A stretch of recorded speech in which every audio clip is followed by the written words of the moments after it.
Du côté du PS, on a Anne Hidalgo le 5 juillet qui est allée inaugurer la baignade dans la Seine. D'accord.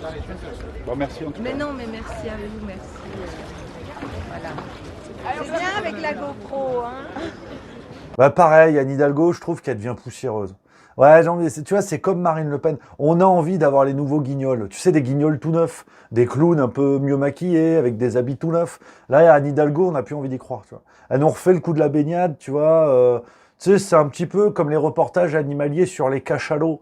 Quand on a regardé deux, bon, le troisième, tu sais que ça reste un cachalot qui nage. Il n'y a plus l'engouement du début, Anne. Je suis désolé. Et puis Raphaël Glucksmann en PLS sur BFM TV, ça fait du bien, c'était le 6 juillet. Benjamin Duhamel, le journaliste qui fait son taf, ça donne ça. Vous voyez l'angle d'attaque des Insoumis et d'autres qui disent Raphaël Glucksmann, Social traite Macron. c'est le nouveau Macron, le Macron de 2017. Il faut dire que quand on regarde, rejoint par Sacha Houlier, ancien macroniste, vous soutenez une plateforme de progressistes défendue par Pascal Canfin, député européen Renaissance.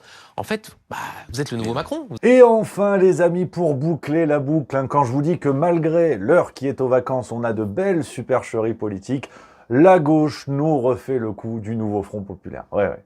Ah, on l'avait dit, on l'avait annoncé, on l'avait espéré, on y est, hein. Un peu moins de 2 ans avant les présidentielles 2027, on a appris dans un article BFM TV du 2 juillet, je vous lis, présidentielle 2027, écologistes, socialistes et anciens insoumis promettent une candidature commune. Donc ils reviennent pour braquer la banque. Ils ont dégagé la France insoumise parce que ça dénotait un peu trop avec leur volonté d'être le flotteur gauche de la Macronie.